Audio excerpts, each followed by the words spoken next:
All right, be honest. Have you ever checked your bank balance on payday, felt like a millionaire for the next couple of days, and then boom, rent or mortgage, car payments, credit card bills, utilities, groceries, and suddenly you're back to stretching every dollar and counting days to make it to the next payday? If that sounds familiar, you're not alone. In fact, you're part of a not so exclusive club. Millions of people from all walks of life live this way every single month. But the big question is this something you have to just accept, or is there a way out? This is exactly what we are going to tackle today. We are going to break down why this happens, what you can do about it, and whether this is a cycle you even want to break. Because let's be real, some people are okay just coasting alone. If that is you, no judgment, and you can choose to skip this episode. But if you're tired of the constant stress, the just barely making it feeling, and the never ending worry about surprise expenses, then this episode is for you. Let us get into it.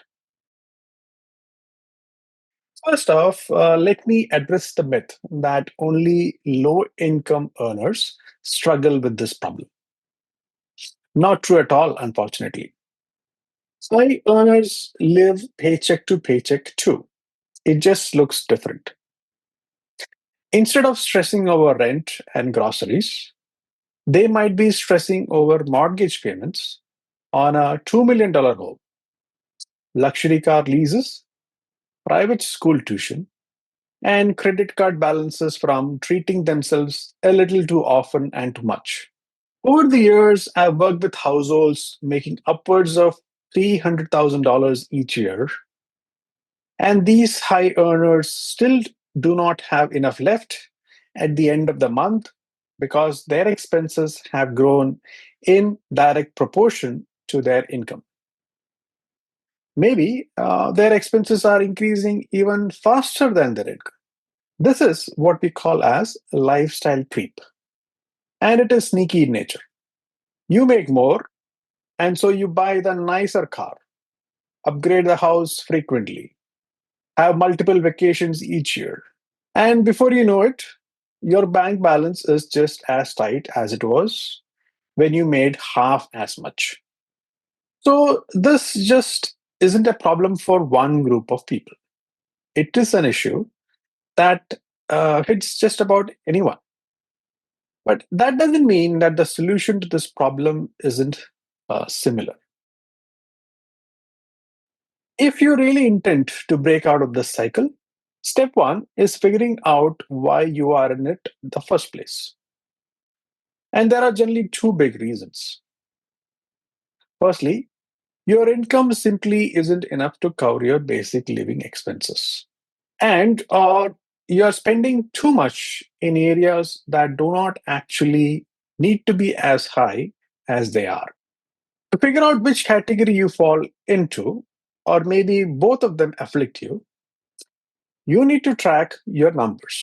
And I mean brutally, painfully look yourself in the mirror level of honesty.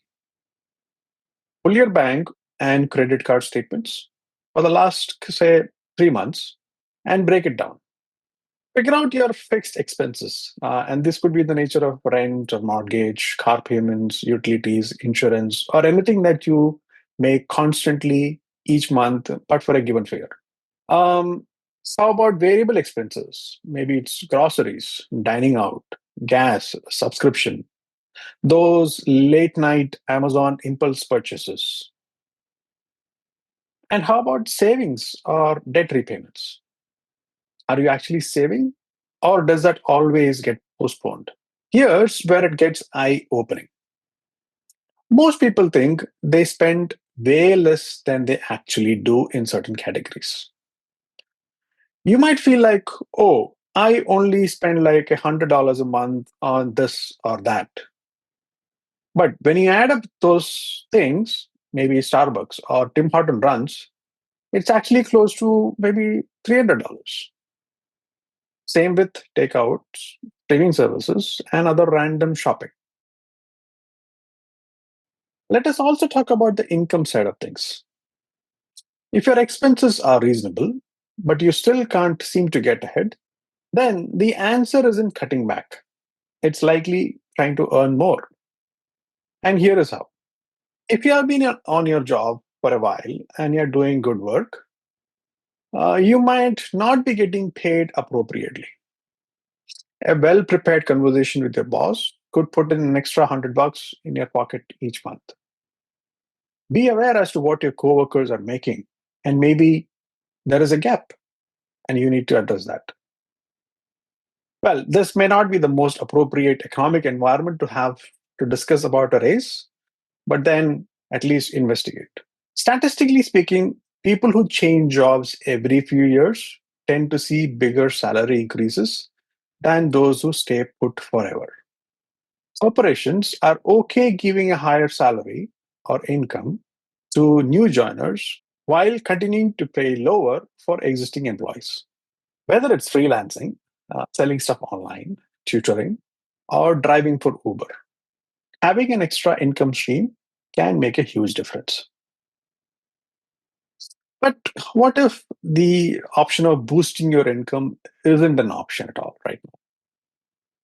Then we need to move on to cutting expenses. I know nobody likes hearing spend less, but instead of focusing on giving up on small pleasures, let us look at some big wins, things that can make a real impact. One thing that many people may have is too big a home, and with that comes the higher expenses of maintaining and owning such a big place. So see if there is a need or scope to downsize, and that could free up a lot of things. If your monthly mortgage payment is straining your budget and forcing you into other kinds of debt, refinancing or debt consolidation to a lower rate, or maybe even extending your amortization could free up some cash flow. You can always make lump sum payments later on once your finances have got streamlined and shorten your loan term or repayment duration. If your car is eating too much of your budget, consider downsizing to something more affordable. Are you really using all those streaming services, gym memberships, and premium apps? Try setting a limit for the month and try sticking to it. Even reducing your cost by a couple of percentage points can free up some serious cash. Once you free up some cash, it's time to build a financial buffer or your emergency fund. This is what keeps you from spiraling back into credit card debt or other unsecured debts or payday loans when life happens. Aim to set aside at least $1,000 to start, or maybe even $100 to start, just to cover unexpected expenses. Once that is in place, keep adding to it. So you eventually have maybe 3 or maybe even 6 months worth of expenses saved for. Now, breaking the cycle isn't just about one time changes, it is about sticking with it for the long term. And for that, maybe you can use some visual trackers or some sort of way to motivate yourself to keep going. Set realistic goals so you don't go too extreme, because that can lead to burnout and falling back into your old habits. Maybe try having an accountability partner. This could be a close friend or maybe a spouse who you can check in with and keep you honest about your spending. So, here is my challenge to you: track your spending for the next month. Then, make one big change, whether it is you're consolidating your debt, increasing your income, or maybe cutting back on major expense. Small wins add up. And before you know it, you will be breaking the paycheck to paycheck cycle for good. All right, let's talk about inflation. Just when we thought we were making some progress, February's numbers threw us a curveball. Prices jumped again, driven by higher costs for recreation, education, clothing, and even your Friday night drink. You might wonder what was the likely culprit? Well, it's looking like the end of the GST or the HST break in February, which sent prices soaring on everything from restaurant meals to retail goods. So the big question is inflation about to take off again, or is this just a blip? And more importantly, what does this mean for the Bank of Canada's upcoming interest rate decisions?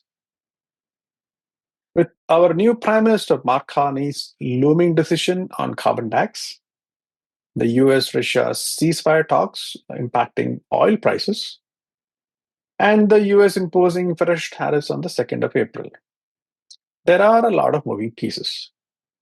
Let's break it all down. The latest consumer price index numbers show inflation is still very much in the fight. On a month-to-month basis, CPI jumped to 1.1 percentage, with core inflation, that's excluding food and energy, hitting 2.9% year on year. Now, that is not a level that Bank of Canada is definitely going to be comfortable with. As mentioned, a big part of this was the end of the GST HST holiday on February 15th, which made everyday purchases more expensive. But here is a twist. Some factors are working in our favor. Gasoline prices grew slower than in January. Transportation and shelter costs also saw smaller gains as compared to before. The big question now is, where does inflation go from here?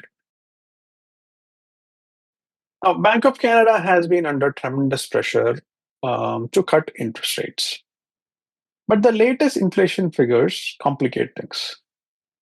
In simple terms, if inflation is still running hot, the Bank of Canada might hold off on rate cuts for longer than expected. Based on what we know today, the bank is likely to opt for a pause in the upcoming meeting in April and express their opinion to keep monitoring the direction of inflation. Economists are mixed in their estimate for the number of cuts expected in the remainder of 2025. Some are expecting one, while many others are expecting two more. So that's the big unknown because we have a few wildcards in play. The carbon tax decision, retaliatory tariffs, and global oil prices. Here's where things get a bit interesting. Well, starting 1st April, the federal carbon tax, or at least on the consumer side, was set to increase, which should have driven up the fuel cost and, by extension, the cost of nearly everything else that we use. But Mark Carney, Canada's new prime minister, I think has decided to pause or maybe even eliminate the consumer carbon tax altogether. If he does, it could help control inflation in the short term. At the same time, we are seeing the US Russia ceasefire talks that could lead to more Russian oil hitting the global market. More supply usually means lower prices, and which would ease inflationary pressures even further. But don't celebrate just yet, because on April 2nd, the US is launching new retaliatory tariffs.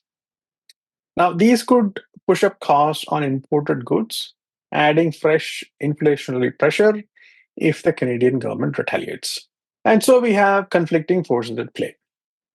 Lower oil prices and a potential carbon tax pause would ease inflation, while new tariffs and Canadian retaliation to those tariffs could push inflation back up. And this makes it really tricky for the Bank of Canada to decide its next move. So, what does all of this mean for you as an individual? If you are a homeowner with a variable rate mortgage, the potential pause on rate cuts means you might be stuck with higher payments little while longer. The Bank of Canada will be looking at how inflation reacts over the next few months before taking any major moves. And if you are hoping for relief in the form of lower borrowing cost, you might have to wait a little longer. So here is what I want you to do. Stay informed.